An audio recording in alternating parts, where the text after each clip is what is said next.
Um, so tonight I want to talk about Bill Wilson and Hank Parkhurst and how they interacted and how they worked their way through getting us to the big book.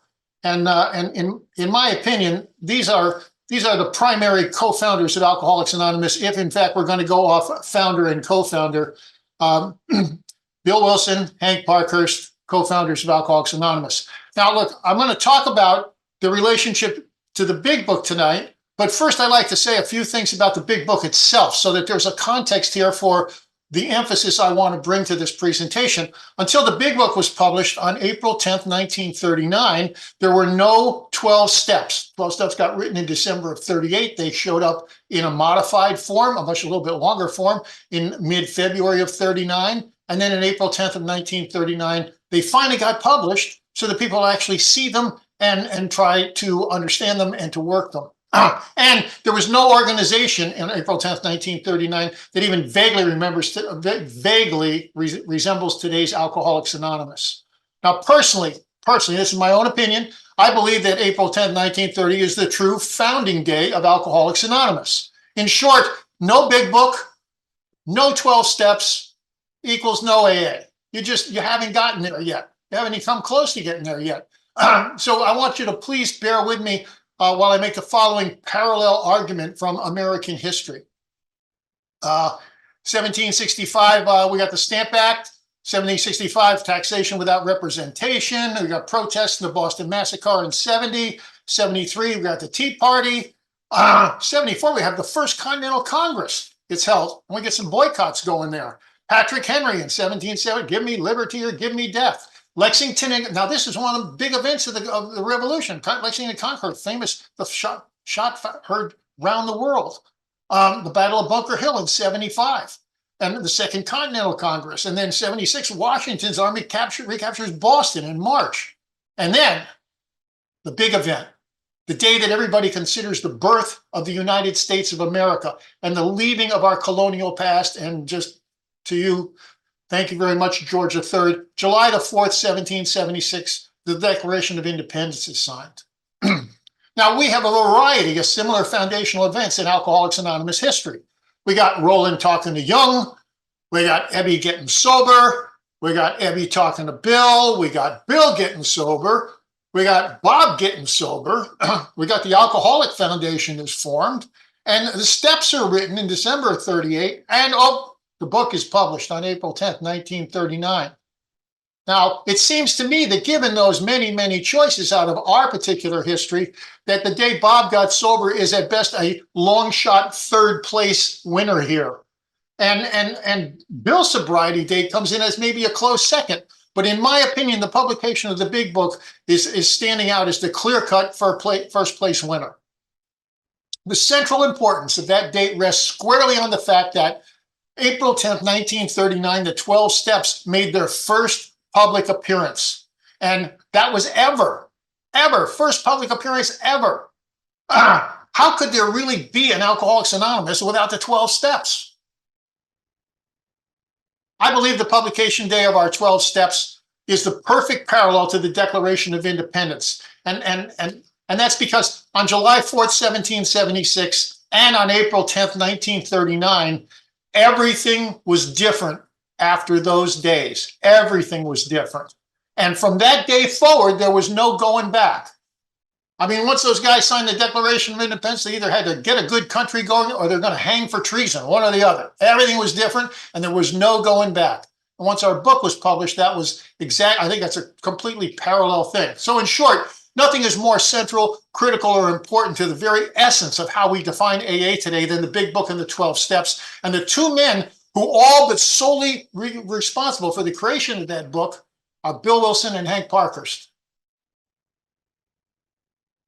making them the two co-founders, in my opinion, of Alcoholics Anonymous. Bill Wilson, Hank Parkhurst. Okay, so let's look at exactly how these two very different men came to create what many consider to be one of the most important spiritual books to be written in the 20th century. Bill Wilson called the time from the day he got sober in December of 1934 up until the big book was published in April of 1939. He called that the flying blind period. And believe me, they were certainly flying blind. That's exactly what they were doing. But they were also moving step by pragmatic step towards the creation of a movement that would save the lives of millions and millions and millions of alcoholics worldwide.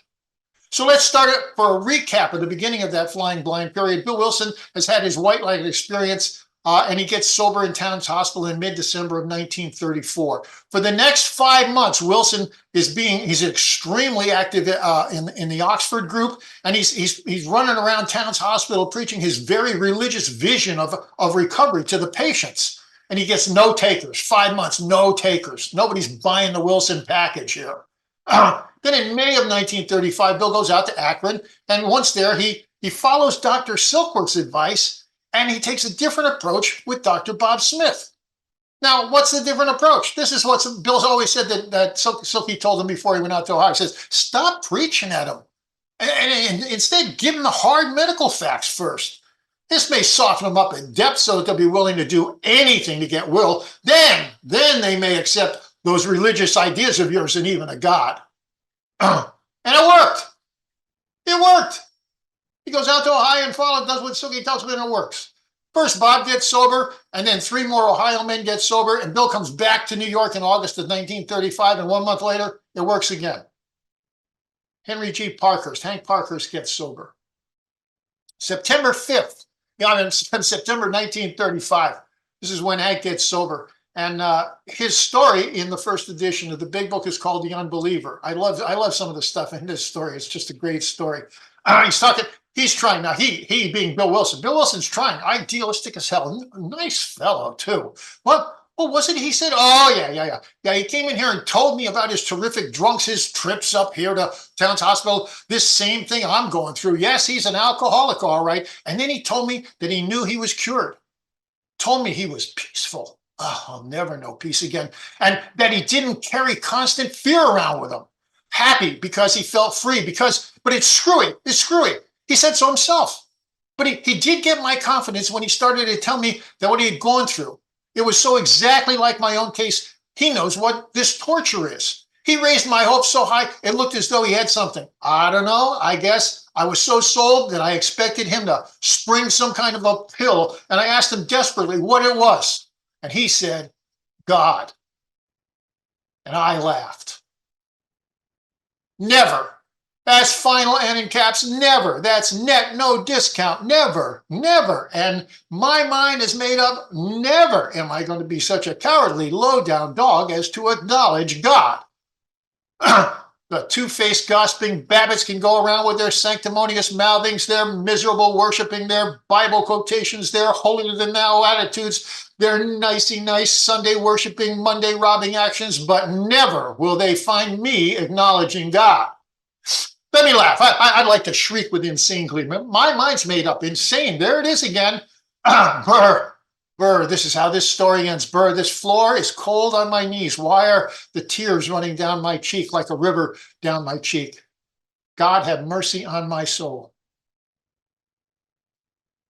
Despite Hank's protests that never will they find me acknowledging God, he soon joined Bill Wilson in his complete and deep immersion into the Oxford group. And just months after he got sober, Hank Parkhurst was already pestering Sam Shoemaker with his ideas of how to improve the Oxford group approach and make it much, much more successful.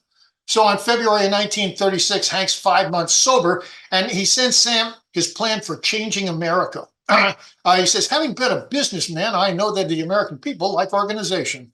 An army on the march needs coordination, and God needs a spark plug to bring the American machine to life.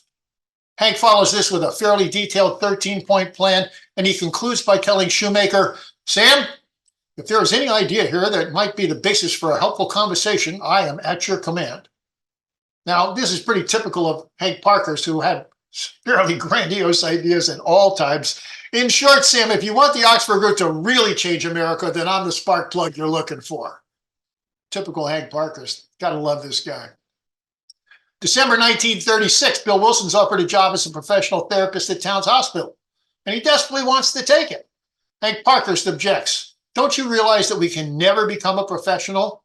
And Bill doesn't take the job. and AA doesn't go off the rails completely, you know, where we would not be here having this conversation. Thank you, Hank, very much. Both men stay actively sober and involved in the Oxford group, but over the next year, they and their group begin to drift away from the OG. And then in April or May, we're not sure about the exact date, April or May of 1937, the New York group severs all their ties with the Oxford group. And by contrast, the Akron people, Dr. Bob and his group, do not sever their ties with the Oxford group until December of 1939. That's months and months and months after the big book is published. They're still going to their Wednesday night meeting, and half the people there are Oxford group people who aren't drunks. This break with the Oxford group by the New Yorkers was both profound and radical. And Bill admitted that they clearly showed us what to do. He always gave a lot of credit to the Oxford group, but he said, quote, just as importantly, we had also learned from them what not to do as far as alcoholics were concerned.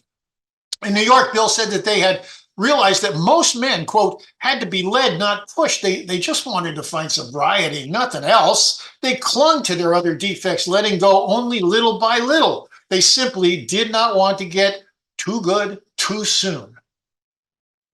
This meant that most of the specific religious aspects associated with the group, along with their more authoritarian practices, they had team guidance. Guys would get together and they'd sit there quietly and get guidance from God, but they wouldn't get it for themselves necessarily. They'd get it for Bill Wilson, and he didn't like much the guidance they were getting for him. Also, there was the four absolutes. Alcoholics don't like absolute anything, and those things weren't traveling too well among the New York members. So all of those things were soon dropped by the New York group.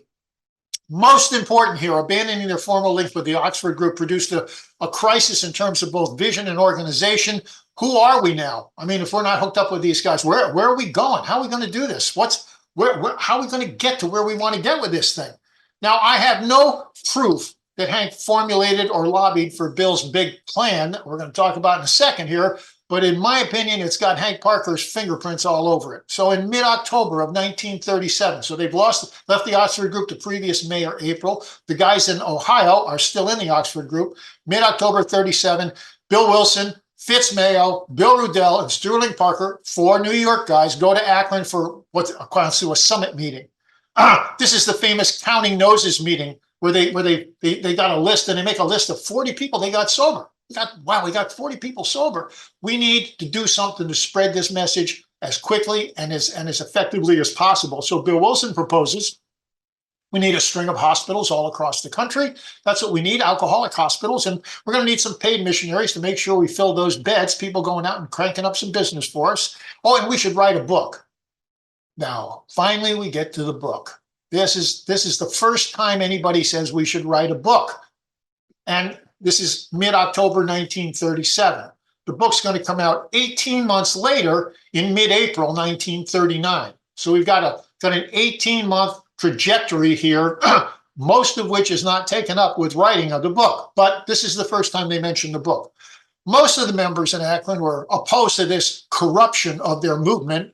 But when it was put to a vote, Bill's ambitious plans passed by the barest majorities, and he was sent back. However, the Akron members told Bill that they wouldn't contribute any money to those ventures, and they told him, just go back to New York. That's where the money is. Go back to New York and get the money for this deal. So for the next 7 months, from October 37 until the middle of May 1938, Bill and Hank are trying unsuccessfully to raise money for those hospitals and missionaries.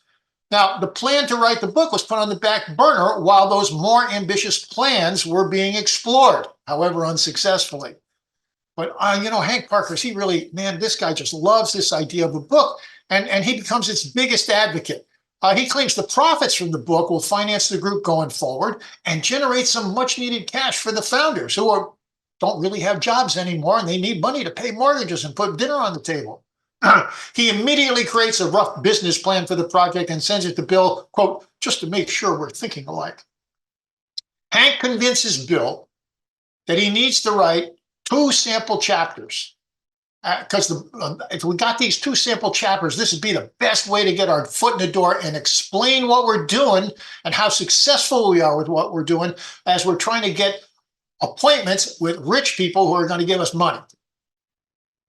So Bill finally begins writing on May 20th, 1938. So they bring up the idea of a book in mid-October. Here we are in mid-May, much later, and we're getting a little bit going on the thing. And the first thing he wrote was Bill's story, his own story. And there was actually 3 versions of that story written early on. And Parkhurst is always going to be giving him grief about stuff he's writing. But in this particular case, there's little that he could object to because it was basically an autobiographical account. But with his own story finished, Bill moved on to write There Is a Solution. And this is where the 2 men began to argue over what should and shouldn't go into the big book. And these arguments are just going to keep rolling all the time. From the very beginning, Hank was not happy with what Bill was writing in There Is a Solution. Most especially, he thought it was far too religious. He was advocating for a book based on moral psychology. Parkhurst's belief or lack of belief in God is one of the most confusing things about him. People tell all kinds of different stories about him being an agnostic or an atheist, and he certainly qualified on both of those things at different times in his life. But as he grew in sobriety, it's hard to pinpoint exactly what Hank's religious beliefs were. And we're going to see that in a little bit in a minute here. There's just no documents from this period detailing when Hank started to distance himself from a purely Christian concept of God.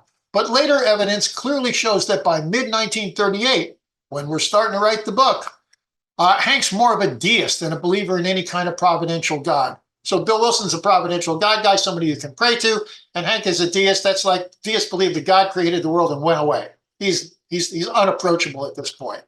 Yeah, Wilson always loved the providential God idea. He never gave it up till the day he died. This is an incredibly important argument. It was going to go on between Bill and Hank from June of 38 right up until April of 1939. This whole religion versus psychology, this moral psychology Hank's pushing for. Nothing had more impact on the final text of the book than this argument between these 2 men. But so exactly what is this moral psychology Hank's advocating for? What the devil is this guy talking about? Moral psychology is Dr. Silkworth's solution to the alcoholic's problem. This is what Silky was pushing as the solution. And he writes this article in 1937 called The Reclamation of the Alcoholic. 4 sections to it. The 4th section, big bold letters, is entitled Moral Psychology. He says, we believe that this decision is in the nature of inspiration. This decision we'll see a little bit more about in a second. The patient knows he has reached a lasting conclusion. He's hit bottom and experiences a sense of great relief. Now he's in the hospital detox. These individuals, introverts for the most part, they're not introverts in the sense they're going off in the corner and being quiet by themselves. They're introverts in the sense that their interests center entirely in themselves. Once they've made their decision, frequently ask how they can help others. So the process here he's talking about is the guy comes into Towns Hospital and he's just all about him. And hopefully when he leaves and the life he leads afterwards is about other people more than it is about him. And he gives a couple of case studies. The first is basically Hank Parkhurst. Hank Parkhurst. Following through elimination and medical, he made a satisfactory physical return. He then took up moral psychology and in 2 years' time had entirely recovered his lost fortune. And this is Bill Wilson. And he says, he took up moral psychology and he has gathered about him a group of over 50 men, all free of their former alcoholism through the application of this method of treatment, getting sober at Towns Hospital, and moral psychology. To such patients, Silky concludes, we recommend moral psychology. If you're a drunk, what you need is moral psychology. And in those of our patients who have joined or initiated such group, the change has been spectacular. So it was exactly this kind of solution, a psychological solution, that Hank was suggesting Bill should be emphasized when he was writing There Is a Solution. He says, Bill, after all, that was Silkworth's solution. What's the problem here? It worked for him. And so the arguments begin. As Bill is writing the very first version of There Is a Solution, Hank's jotting down his ideas about what that chapter should and shouldn't say. And there's 11 different pages. This is the first page, and Hank Parkhurst writing for all the top. And then down at the bottom, it says Hank's ideas, and that's Bill Wilson's handwriting. So we have all of these pages. We don't have time to go through all of them, and they're not all one of my, I realize I left out of this is he actually designed a title page and used the word Alcoholics Anonymous as the title of the book. And it's the first time anybody has been able to find the words Alcoholics Anonymous being used in New York or in Ohio. Anyhow, When we get to page 8, he's got some observations. He says, listen, Bill, one of the easiest and most talked of things among us is a religious experience. I believe that this is incomprehensible to most people. Simple and meaningful words to us, but meaningless to most of the people that we're trying to get it over to. In my mind, religious experience, religion, etc., should not even be brought in. We are actually irreligious. How's that for a statement about early Alcoholics Anonymous? We are actually irreligious, but we are trying to be helpful. Moral psychology. We have learned to be quiet, to be more truthful. Moral psychology, to be more honest. Moral psychology, to try to be more unselfish. Whoa, well, moral psychology, to make the other fellow's troubles our troubles. Moral psychology. And by following 4 steps, most of us have a religious experience. The fellowship. The unselfishness, the moral psychology is what appeals to us. He says to Bill, I wonder if we are off track, meaning like that stuff you're writing right now in that chapter you want for the book. A very good merchandising procedure is to find out why people do not buy our products. And it's a good reasoning to find out why. I am fearfully afraid that if we are emphasizing religious experience when actually that is something that follows as a result of 1, 2, 3, 4. In my mind, the question is not particularly the strength of the religious experience as much as it is the improvement over what we were. Moral psychology. The essence of this this argument between Bill and Hank is that Bill believes that you must first have a vital spiritual experience in order to start living a life based on moral psychology. Why Hank believes that it happens exactly the other way around. Practicing moral psychology will result in a spiritual awakening. Now, that may sound like a simple chicken and egg and cart before the horse thing, but that's a big, big argument between these two guys, and it goes on forever. Once again, this argument goes on between Hank and Bill from June of 1938 right up until April of 1939, when the book is finally printed. Bill is not completely insensitive to these suggestions. It was something he believed in, his moral psychology stuff. He just thought it was a secondary deal. But rather than eliminating his very pointed religious slant in the text he was writing, he began to blend Hank's perspective on moral psychology into those 2 chapters. So here's Bill's story, right? I was to know a new happiness, peace, and usefulness. Oh, usefulness, moral psychology. I was got my usefulness to others. Perhaps I could help some of them. Wow, what a concept. Through work and self-sacrifice for others. He could not survive the certain trials and low spots ahead unless he was doing that stuff. He abandoned ourselves with enthusiasm to the idea of helping others. So there's 5 of them right there in Bill's story.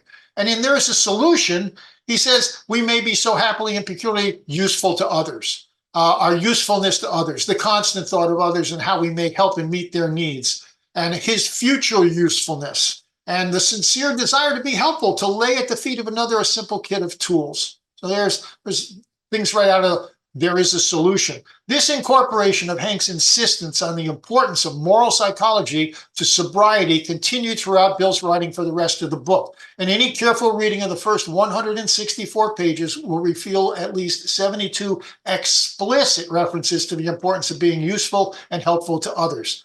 Hank's moral psychology is right there in plain sight in black and white if you just look for it. In addition, Hank never stopped arguing for his own much less religious vision of the big book message. And over the coming months, he did have some significant victories. We have several. There's 3 very early versions of There Is a Solution before we get to the multilith copy. And that allows us to see accurately, trace the positive influence that Hank's arguments had in changing some of the specific mentions of the religious to the more inclusive spiritual. So Bill's first June 1938 draft of There Is a Solution, the word religious appeared 13 times and the word spiritual never showed up at all. But by the time the book was published in 1939, those numbers had changed dramatically. Now, religious appears just 7 times and it's never directly related to the solution. It's talking about those religious people. But spiritual has replaced religious 7 times. So we've really gone for a major change in what this book is talking about and what it's trying to sell to people. So here's some of the stuff. He said, when therefore we approached by others and whom the problem had been solved, there was nothing left to us but to accept the proposals placed before us. But that got changed too.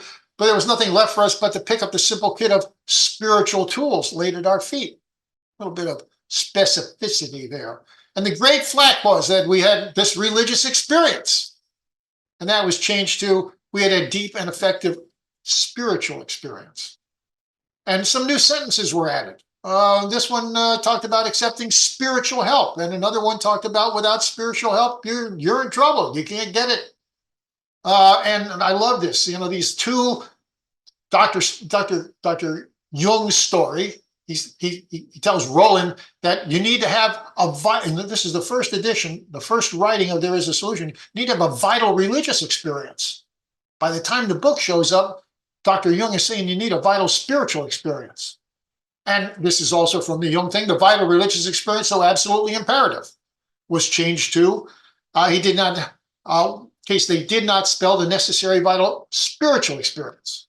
And both we must have had a vital religious experience or perish. How about that line? And his newly found religious experience, they were cut completely while a new paragraph was added and ends up with, we find such convictions no great obstacle to a spiritual experience. And finally, this wonderful paragraph near the end of There Is a Solution, he says, you're going to read our stories in our own language from his own point of view, the way in which he happened to find the living God. And that got toned down a bit to view the way he established his relationship with God. Again, we're talking about relationship with a providential God there.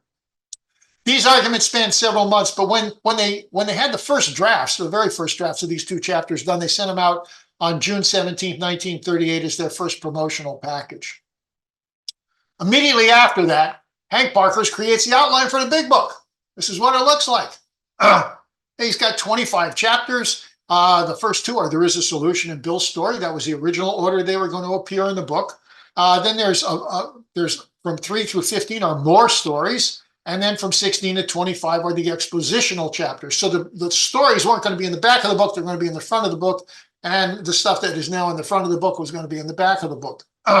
This is really, though, it's a tremendously prophetic document. I mean, it's just amazing that he did this. All but 2 of Hank's 25 chapters finally appeared in the book. Chapter 23 he suggested a chapter on failures. Wouldn't you love to read a chapter on failures that was written in 1938? I certainly would. And chapter 25 was to the potential alcoholic. They were really obsessed with this idea of people there was this middle zone where you were almost an alcoholic, but not quite yet, you know? And the potential alcoholic gets mentioned a couple of times in our big book, but Hank was thinking we needed a whole chapter for that somebody would give the book to a potential alcoholic, he would recognize himself as a potential alcoholic and stop drinking all on his own. Meanwhile, these two guys are just, they've sent the stuff out on June 17th, 1938, but on June 27th, 10 days later, Lois's diary says, I got mad at Bill and he went over to Jersey for lunch. He came close to taking a drink. Can you imagine Bill Wilson drinking in June of 1938? We certainly wouldn't be here doing this, folks. I wouldn't be alive today. Her later compilation, she was a bit more clearly about this incident. She said, I got mad at Bill and he dashed out to take a drink, but went to Parkhurst instead. Thank you, Hank, for keeping Bill sober that day. And I would love to be a fly on the wall to know what kind of marital advice or sobriety advice Hank was giving Bill Wilson that day. I'd also like to know if Bill Wilson talked about it at the Tuesday night meeting that came the next night. Did he admit how thirsty he was? They don't talk about that, so we don't know. But for the next 3 months after they send the first package out from mid-June into mid-September, nothing new gets written in the big book. Nothing new. Nor do they raise any money for their grand plans of a string of alcoholic hospitals and paid missionaries to fill those beds. Or finally, in early September 1938, Hank has a member in the group who has an in at This Week magazine. And This Week magazine is a Sunday supplement with a circulation of over 5 million copies every week. Big deal. Big deal. And he wants this guy to write an article about their cure. And that article, he wants this guy to slip this little paragraph in that they'll be able to offer them several chapters of this book that's coming out. Not yet out, but it's coming out for just $1. Hank says, what? Who could complain about this? I mean, what's $1? It's really reasonable. It's the price of a pint of cheap whiskey. Anybody who's having trouble with booze can afford this. They can afford a pint of cheap whiskey. But Billy says, Bill, we've only got 2 chapters. And these people are going to expect more like 5 chapters for their $1. Bill, you need to start writing again. I need more chapters. You haven't written anything for 3 months, but it's time to get back on. I need some more chapters. So Bill Wilson starts writing again on September 15th, 1938. And he continues until the first draft of the big book is finished at the end of December. So we got 1 month from May to mid-June, and then we got 3.5 months for the second half of the book to be written. We're only doing 4.5 months of writing, and he wrote the big book. But this week, proposal drags on for weeks and weeks, and finally nothing comes of it. It falls apart completely. But in the meantime, Bill Wilson is committed to writing the rest of the big book. October 3rd, 1938, Frank Amos gets Bill and Hank an appointment to pitch the book to Eugene Exman and Harper Brothers, and Harper offers them a $1,500 advance based on a 10% royalty of all the books sold. And Wilson is he's over the moon. Man, we got to take this. This is great. We're going to get the $1,500 was a lot of damn money in those days. But Hank Parkhurst is violently opposed. He argues loudly that they must turn this offer down. He tells Bill, among many other arguments against the offer, he says, if this book, quote, proves to be our main textbook, why would we want our main means of propagation in the hands of somebody else? Shouldn't we control this thing? Thank you, Hank Parkhurst. One more time, big deal. The Rockefeller people disagree. They were like, what do you know, guys know about book publishing? They strenuously advise against self-publishing. But Hank prevails in his arguments with Bill, and that's because now Hank's always got a better plan. He's always got another plan. They're going to form their own company, the 100 Men Corporation. They're going to sell stock for $25 a share, and that money will support the Parkhurst family while the book is being prepared for publication. And you need to remember that Dr. Bob's still getting monthly checks from the Rockefeller donation that was made March 17th of 38. And Bill has arranged a monthly loan. He's going to pay it back from Charles Towns while he wrote the rest of the big book. The 100 Men Corporation, they sell 200 shares for $25 each. It's going to net Hank $5,000. That's a beautiful thing. And Hank creates a prospectus that all but guarantees a huge return from his investment. If we sell $15,000, 15,000 copies, you're going to get your $25 back plus a dividend of $10. 50,000 copies, you get a $75,000 dividend. 100,000 copies, you get $150 discipline. And some people, Hank says, think that we might easily sell 500,000 copies. Do the math on that, folks. Note that both Bill and Hank, they were going to sell 200 shares, but they were granted 200 shares each as recompense for their efforts as author and business manager. So if they had 200 shares and they sell 50,000 copies and get $75 each, that's $15,000. That's an exorbitant amount of money in 1938. So I think this is probably the only big misstep that Bill Wilson and Hank Parkhurst made during these years, but it was a big one. And later they're going to have to give the stock back and just give it back. But there's no sales. In late October 1938, Bill and Hank meet with Reader's Digest, and they get a commitment to kind of write an article about the book to coincide with its publication the following spring. Finally, because of this commitment with Reader's Digest, a few shares of the stock start selling. But the stock is certainly not going out the door because the drunks in New York, they just don't have that much money, and they're suspicious of the whole project to begin with. So, by the way, no one in Ohio ever, including Dr. Bob, ever bought a single share of that stock. One of the reasons they didn't buy a share of that stock was they didn't know about this company, other than Dr. Bob knew about it, but nobody else out there knew about it until March of 1939. As usual, Parkhurst had a plan. He offered, you can't sell the stock at $25. He offered, how about $5 a month for 5 months?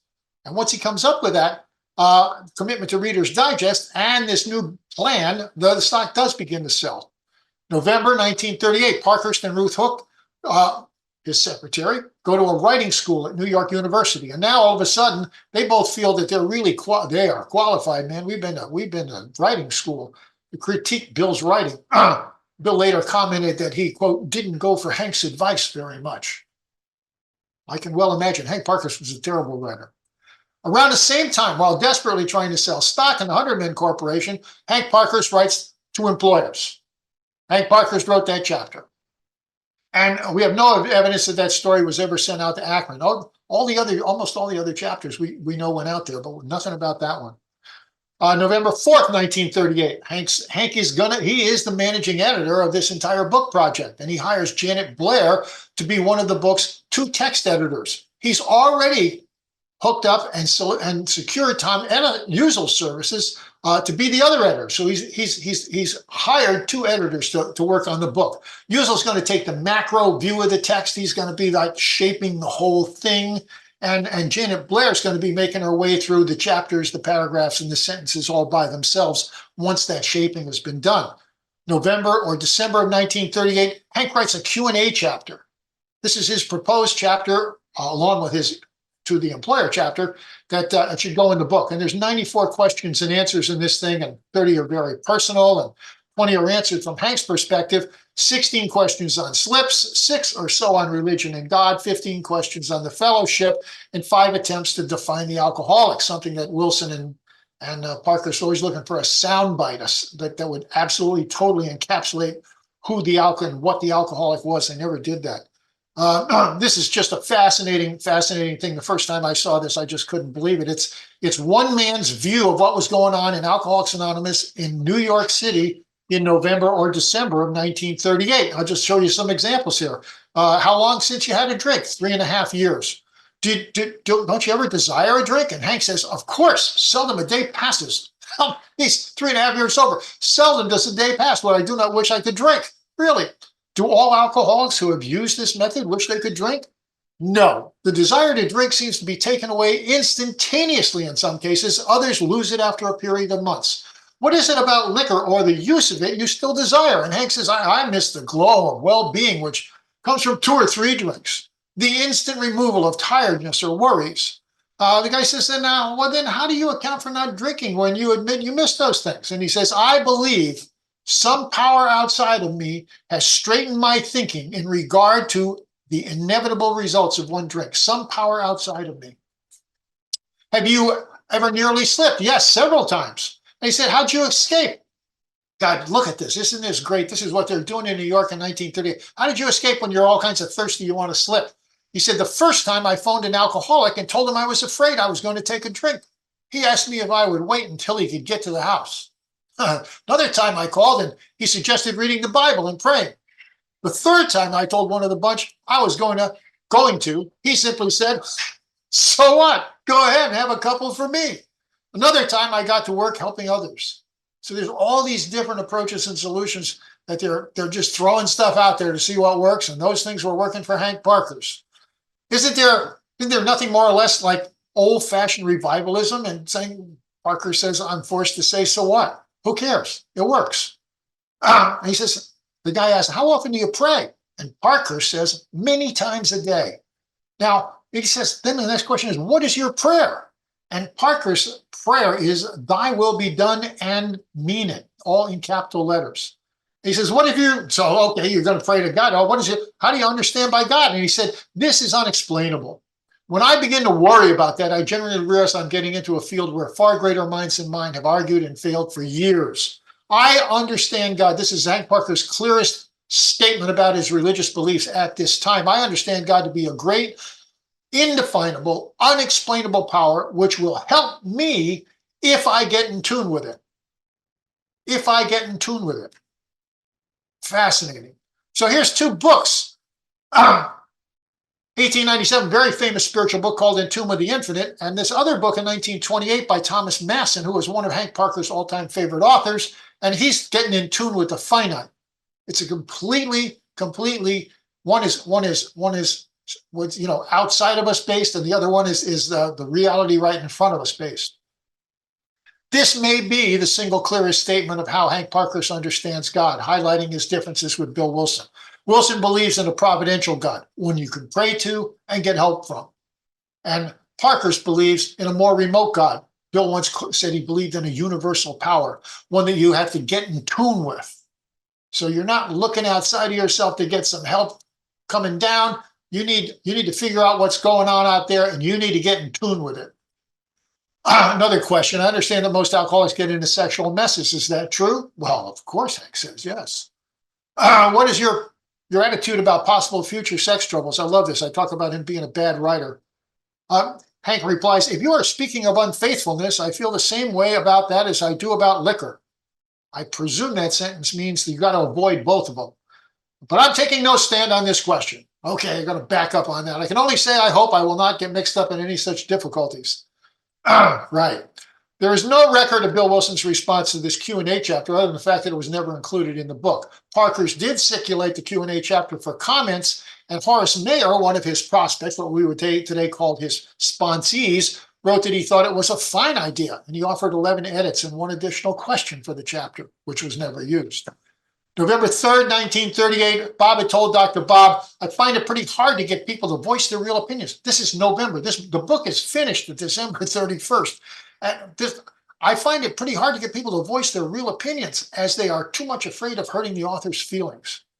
I want to suggest that the members weren't very concerned or invested what Bill was writing when he was talking about the problem of alcoholism, like there is a solution. But when he started talking about, when he really started getting into the solution and listed the 12 steps explicitly, that's when they started getting their backs up. But this is a typical December 1938 meeting in Brooklyn by a guy. This is his report of what was going on. This is the last month before the book is finished, right? He said after the meeting, meatballs and spaghetti, or whatever we had, this same tall, lanky guy, Bill Wilson, he comes out of the dining room with a legal pad, and he sprawled out on the floor with his back to the folding doors, and he started to read what he had written on this legal pad. Maybe I was too fogged up. It's very recently sober and didn't get the full significance of this thing. But at any rate, I listened while these folks wrangled. They said, well, Bill, you got to change a comma here or put a question mark in there. One said, you don't put that in, put this in. And finally, the meeting was ended. Right. Got to get those commas and question marks right. The real arguments, the real substantive arguments took place in Newark, New Jersey office of Hank's Business Honor Dealers. And those arguments were between Hank Parkhurst, who wanted a psychological book, and Fitz Mayo, who wanted an explicitly religious book.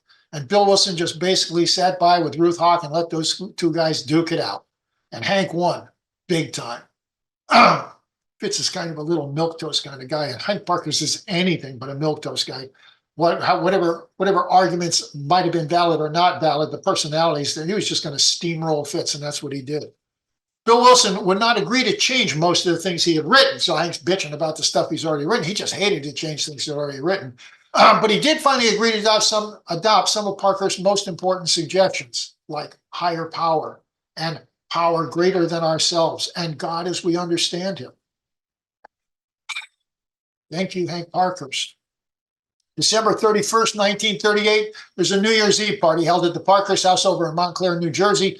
And it's possibly even more joyous than the celebration they had the year before when they thought they were going to get all that Rockefeller money. The book's finished.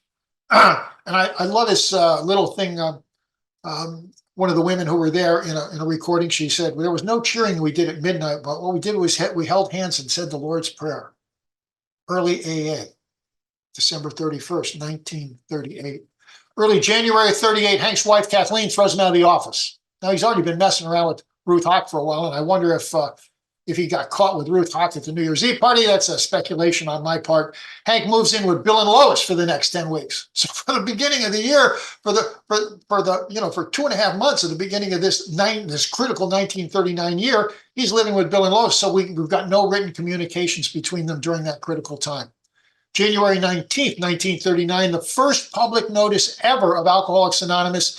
There's an article written by Silas Penn called There is Hope in the Hackettstown Courier Post. And the story's written by Silas, but it's about Hank Parkhurst. His name's not mentioned, but it's Hank Parkhurst. And this is the very, very first time there's any kind of public notice about Alcoholics Anonymous and what it's doing. January to February 1939, we don't know exactly who did what to the manuscript during these first few years of 1939.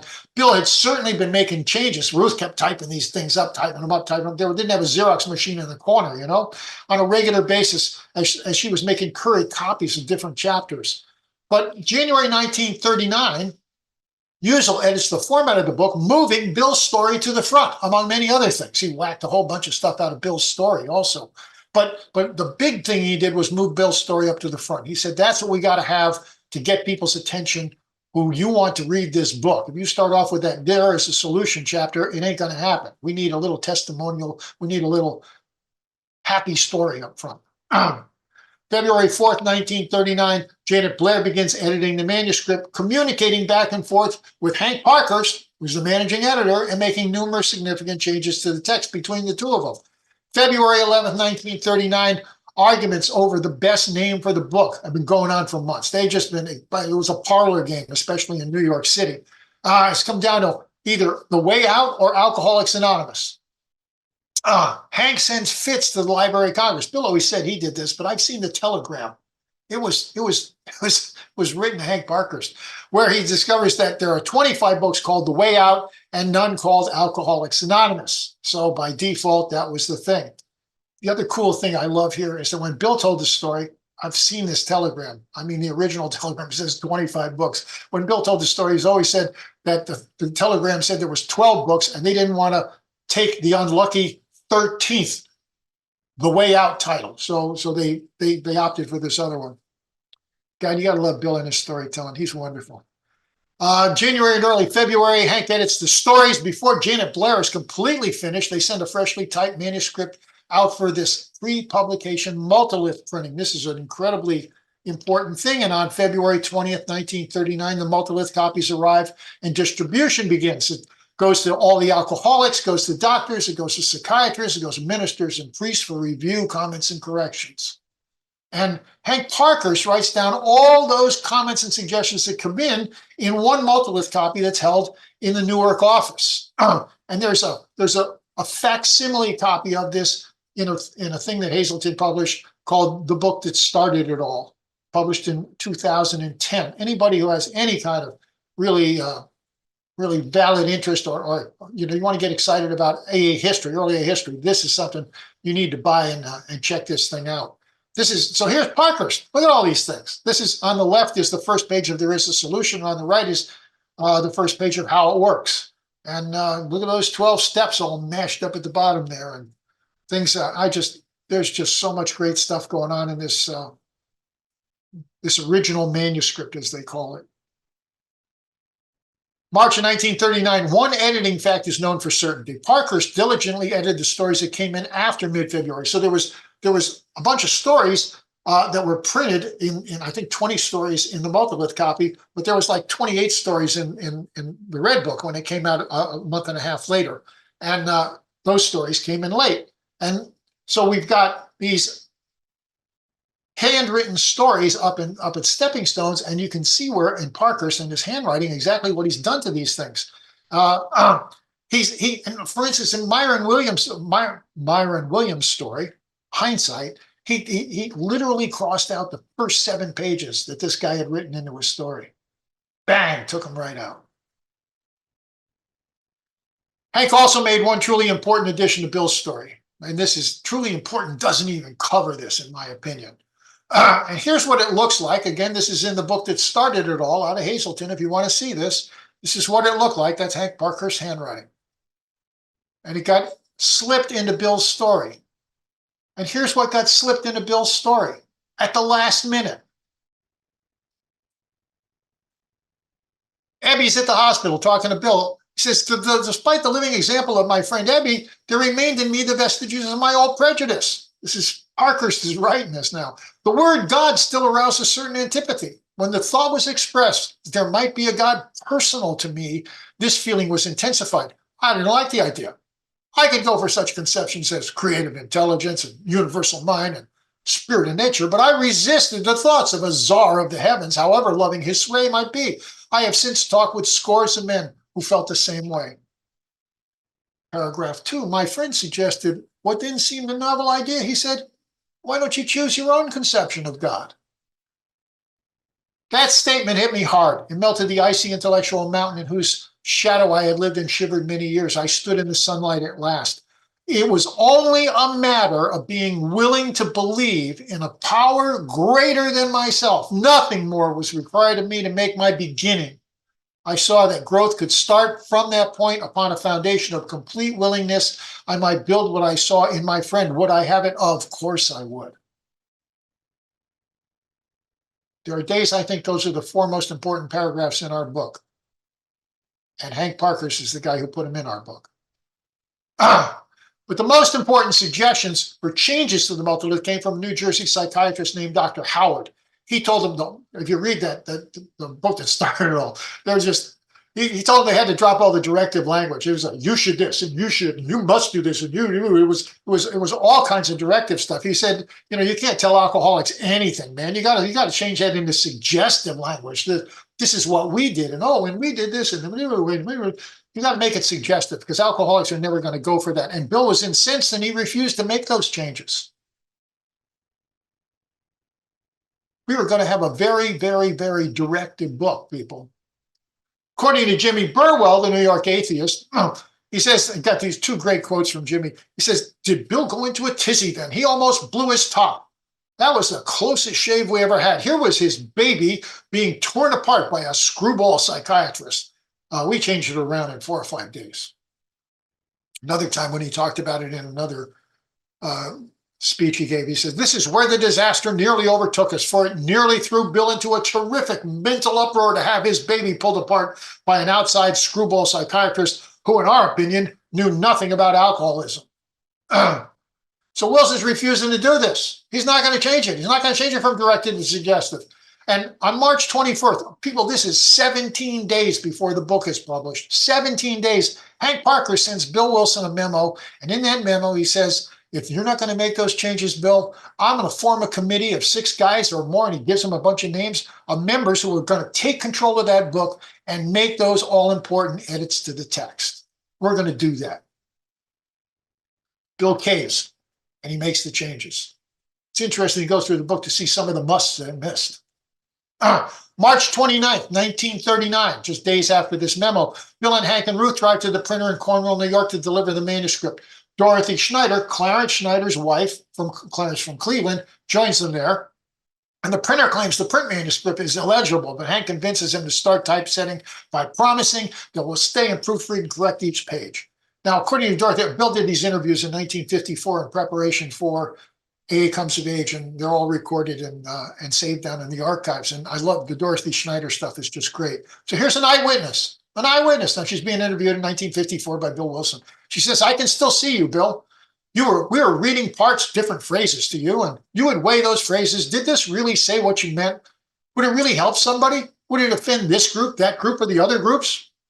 And after one of those discussions, Hank was sort of pounding at you. I love that. Hank was sort of pounding at you that a certain phrase was perhaps too strongly put. I can still hear you say, well, I don't want the thing to be so insipid that they don't want to get the idea that what they have to do to get sober. Thank you, Dorothy Schneider. March 31st, Bill Wilson says by now our money supply was gone. The hotel bill was going to be twice as much as the cash we had because we had to stay over and do all this proofing. To Ruth and Dorothy and me, this seemed pretty awkward, but Hank, stated confidently that God would provide. There's another great Hank Parkhurst God thing. Henry had lately adopted the comforting theory that if God wanted something done, we only had to keep running up the bills, which eventually he would pay. This was a heartening example of faith, but it did leave the practical question of who would be God's agent in the matter of this money to pay the hotel bill. And Hank wasn't wrong. Bill solved the money problem by driving down to New York and coming back with a check he got from Charles Towns for $200, which was enough to cover the hotel bill and leave them a little bit of cash in reserve. April 10th, 1939, the big book is published, people. So to recap the importance of this man, Hank Parkhurst, whose name so many people in AA have never even heard, is to emphasize why I am so confidently saying with regularity, no Hank, no big book. Let's look at the evidence. No Hank, no big book. He convinced Bill to write the first 2 chapters, kickstarted the whole project. He created an outline for the book, which was followed. His fundraising schemes forced Bill to start writing again in September of 1938, kickstarted a second time. He writes to employers. He writes the proposed Q&A chapter. He insisted that they publish the book themselves. He sets up his company to do that, Works Publishing. He hires 2 editors for the book, and he supervises their work. He edited all the stories in the back of the book. He recorded most of the incoming suggestions for change in the monolith copy and signed them off as HGP. He added 4 important new paragraphs to Bill's story. That why don't you choose your, really, why don't you choose your own conception of God was something Hank Parkhurst wrote. He constantly argued for what should and shouldn't be in the book. He wanted a psychological book, wanted a religious book, and we see overtones of that coming into our book. And once in a while, he won big time on this. He got some higher power. We got God as we understand him. We got spiritual rather than religious. And he forced Bill, he literally forced a power play, forced Bill to make the changes suggested by Dr. Howard. So we didn't end up with this damn directed book. We ended up with a much more suggested book. April 11th, the day after the book comes out, Hank goes into high promotion mode, places an ad in the New York Times. There we go. Got an alcohol problem. We got this covered. 100 people have recovered.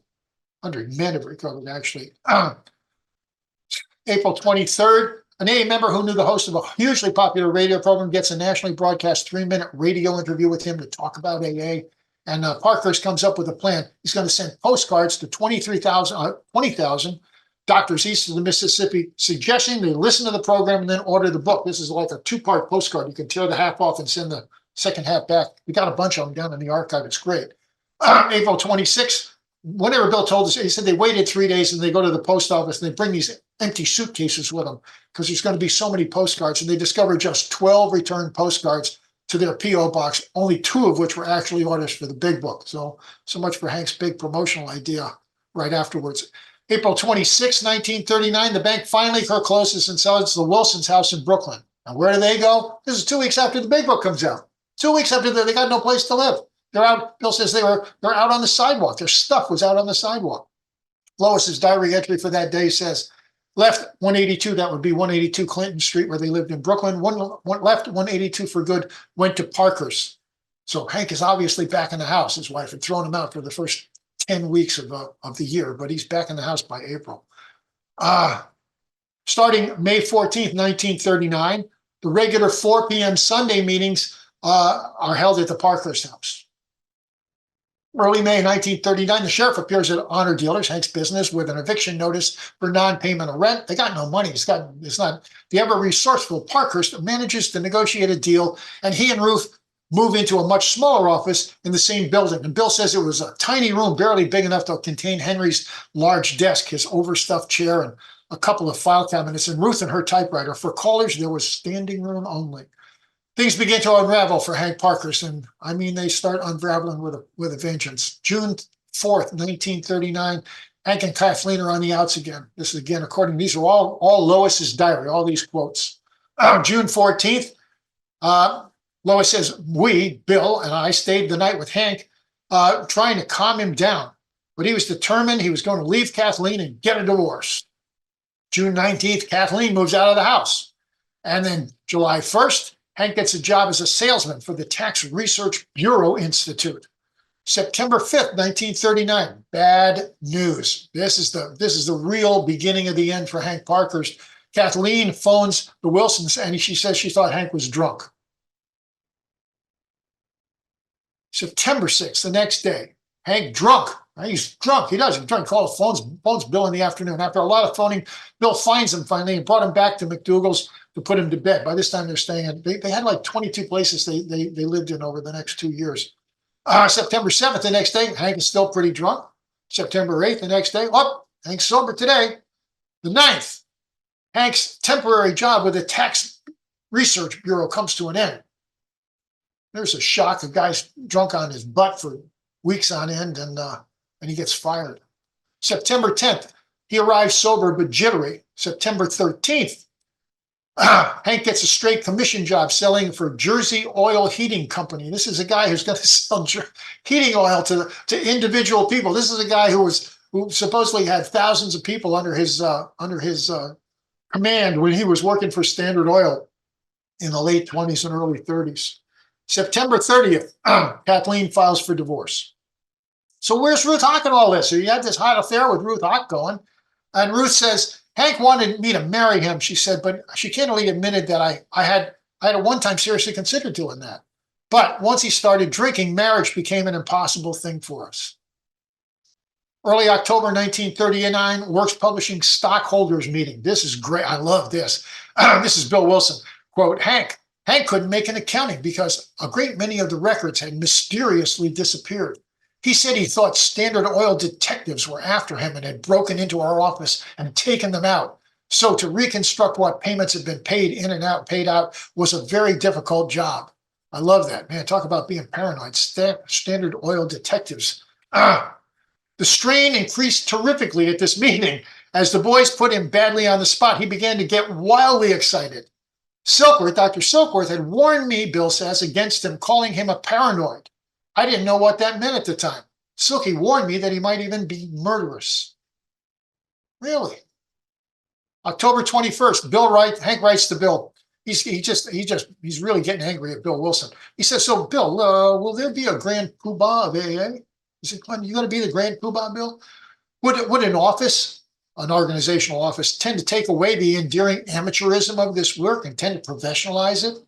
Gee, Bill, this all used to be so wonderful that I wonder if that old touch isn't being lost.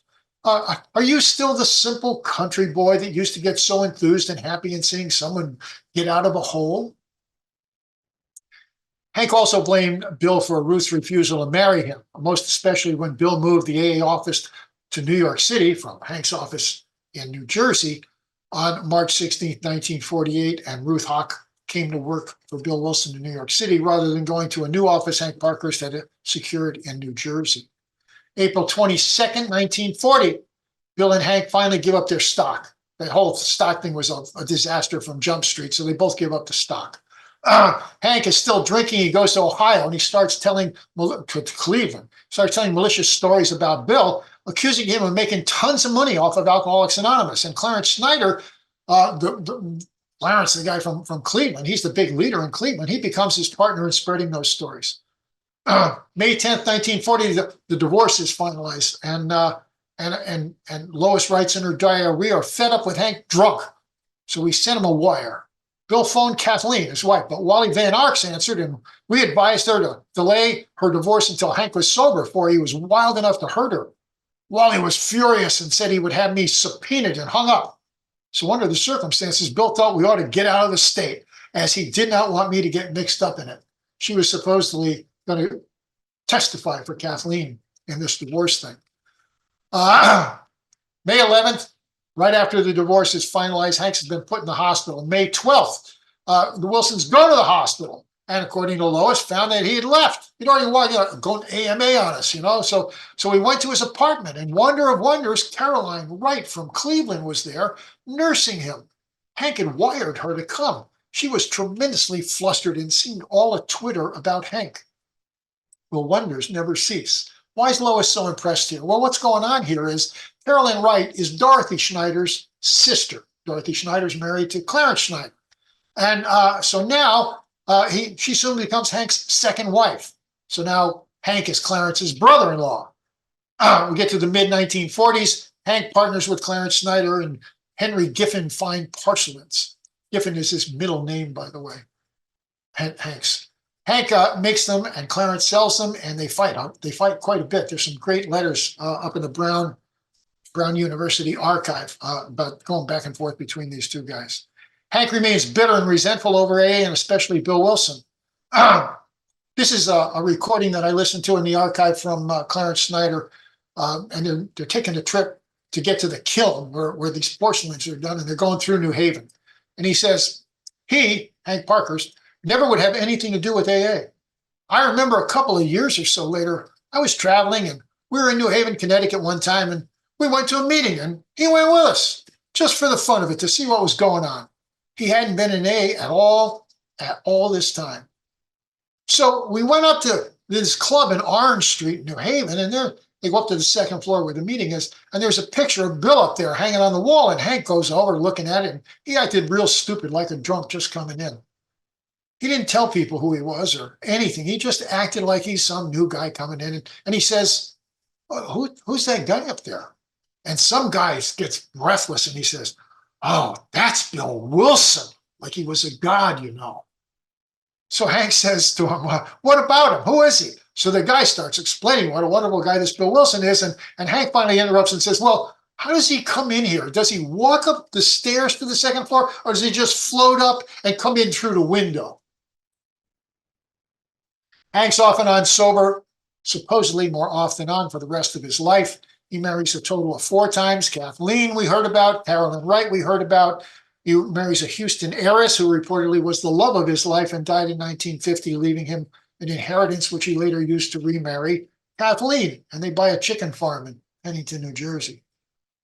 January 18th, 1954, Hank Parkhurst, Henry Giffen Parkhurst dies. He's 58 years old. Lois said it was from drinking. Others said it was from pills. Some thought it was from both. His obituary reported he died after a long illness. We're really never going to know. Henry G. Parkhurst is the most forgotten man in AA history. Had he stayed sober, he would surely be hailed today as one of the movement's co-founders. Instead, his name and place in the official story have been all but eliminated. Hank's slip was catastrophic, and the price he paid, both personally and historically, was severe in the extreme. Hank Parkhurst was central, essential, and invaluable to the creation of both the Fellowship of AA and the book Alcoholics Anonymous, and as such, he can rightfully claim substantial credit for saving the lives of millions of drunks worldwide.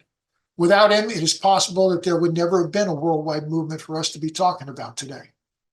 The downfall of this man who was so responsible for the creation of the Big Book and who forced such significant and far-reaching changes to some of Bill Wilson's more dogmatic positions was a tragedy of the first order and a living testimony to the power of active alcoholism. Hank's continuing drinking was an event that colored so much came before and so much that came after. Sleep in peace, Hank Parkhurst. Rarely have so many owed so much to such a forgotten man. A man who truly needs to be recognized as a co-founder of Alcoholics Anonymous. Thank you.